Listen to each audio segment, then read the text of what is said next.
Hello and welcome to the John Ark Show.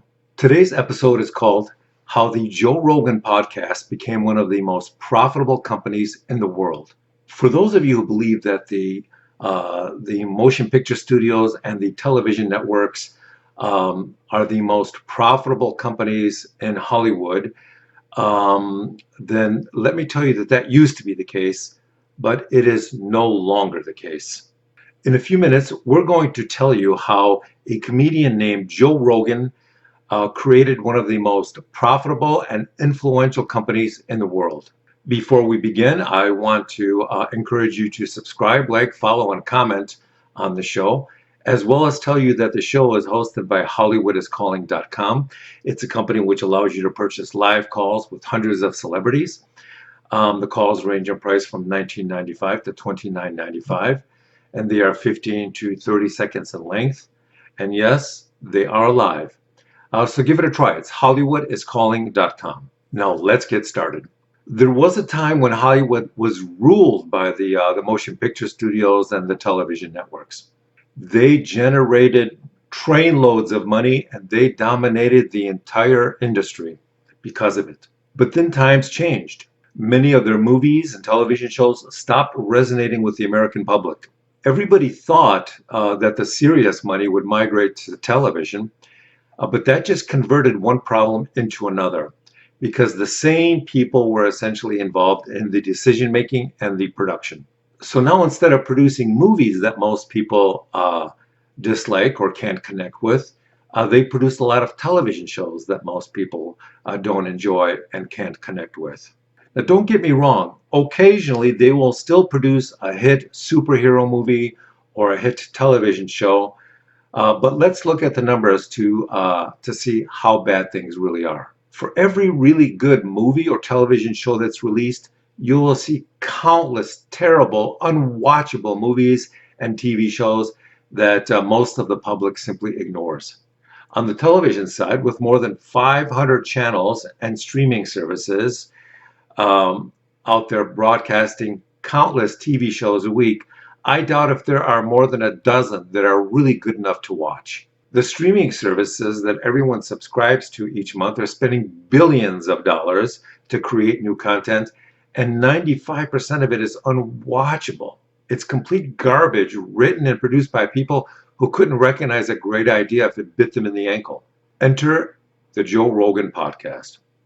For those of you who've never heard of Joe, he's a comedian, a UFC commentator, and a former star of The Fear Factor and News Radio.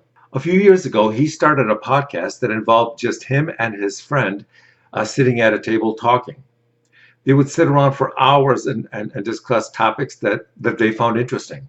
You know, as the podcast evolved over time, Joe would bring on guests and then their format would be long form. That means that instead of trying to squeeze an entire interview into 8 minutes, which is what you'll often see on a network television show, these guys would talk for hours, 2 hours, 3 hours. Some of the shows were longer than 3 hours, and it was very relaxed, it was casual, and it was entertaining. Another thing you'll realize about Joe's shows is that they're not overproduced. You know, they're not rushed or filtered or dishonest. What do I mean by that? I mean that on a typical talk show these days, the entire discussion is pre-planned, pre-approved, and completely choreographed so that everything people are going to say is decided before they go on camera. And that makes it virtually unwatchable for people. It's very contrived. Because of this, a typical 2-hour Joe Rogan podcast is much more watchable and goes by much more quickly than your typical 8-minute interview on a network television talk show.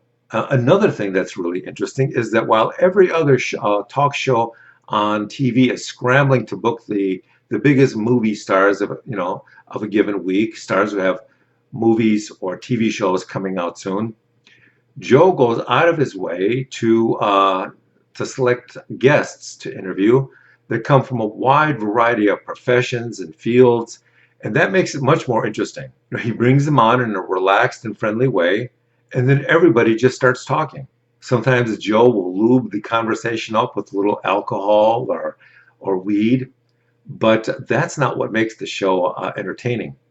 And the proof is that whether his guests are drinking or smoking or not has no bearing, because a lot of the shows nobody drinks and the shows are fantastic. What makes the show so entertaining is the honesty.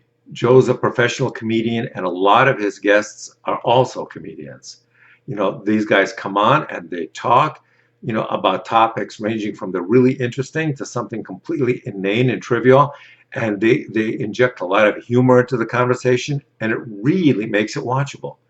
The humor is like a rocket fuel for the show.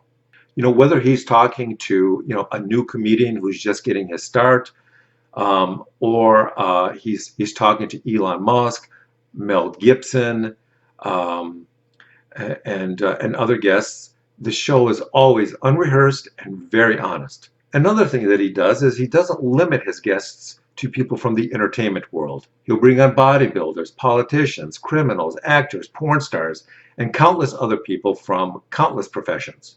That means that viewers interested in different topics will eventually cross paths with Joe's show to see somebody that they're interested in being interviewed, and then they'll notice how funny and entertaining the show is, and they'll stick around for more.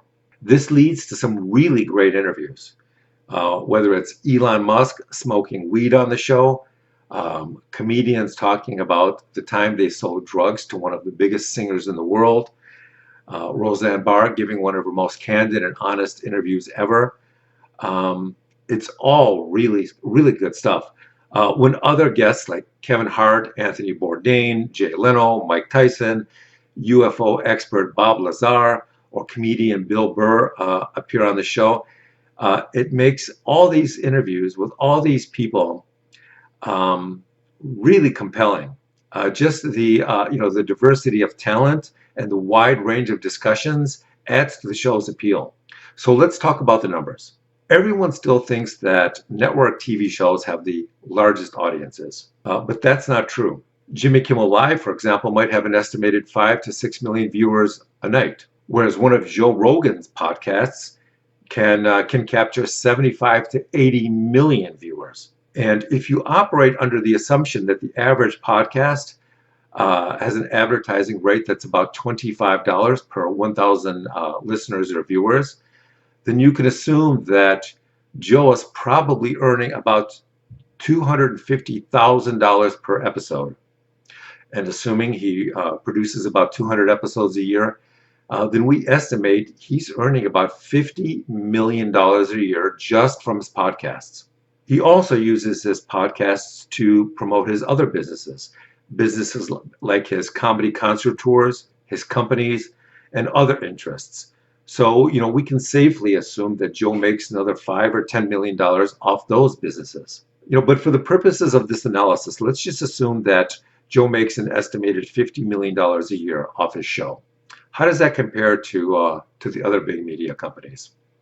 Well, the major motion picture studios are in a lot of trouble, and that trouble was there and growing even before recent events. With the exception of a few superhero movies, a lot of the pictures that they were producing were bombing at the box office and just getting ignored on the streaming services when they were subsequently released. One streaming service recently paid more than $150 million to produce and release a major gangster movie directed by one of the greatest directors of all time. And even though it had a lot of superstars appearing in the movie, it was widely regarded as slow, boring, and almost unwatchable. The one movie studio that is making more money than ever is Disney. They are so successful that almost none of the other motion picture studios or television networks can compete with them. The other problem is that a lot of the major television networks and motion picture studios are being crushed by debt. And they're also being stunned. They're being devastated by the growing competition created by independently owned podcasts, like Joe's, for example. Now let's analyze Joe's overhead. As far as I know, and as far as Joe has publicly disclosed, he doesn't have any debt on this show. He didn't borrow millions of dollars to produce it. And no one else appears to be a partner with his show. He owns it exclusively. He has one producer helping him create the show, and he has, a few $1,000s in equipment, microphones, mixers, cameras, and he uses that equipment to upload it to the various social media sites and streaming services. So what does that mean? It means he doesn't pay for bandwidth. I suspect that his entire production budget is smaller than the weekly catering bill for some network television shows. He doesn't pay for scripts or for talent. He doesn't have to maintain a huge physical studio or a group of studios like a lot of the motion picture companies or television networks. We estimate that Joe's annual production expenses are probably so low that they're effectively irrelevant. At the same time that he keeps his production costs and budget near zero, he continues to grow his audience. His popularity continues to increase. Just one comedian with his microphone. We estimate that if Joe continues to grow in popularity over the next couple of years, that the value of his company will probably exceed the billion-dollar mark sometime in the next 24 months. Think about that for a minute. Only in America can a man with a microphone and a good sense of humor create a company and a show that's worth more than $1 billion and growing. By the way, no debt that we can tell, no debt that we hear of. Just Joe and his studio producing a show that people like. So with that, I want to thank you for watching, and we will talk to you soon.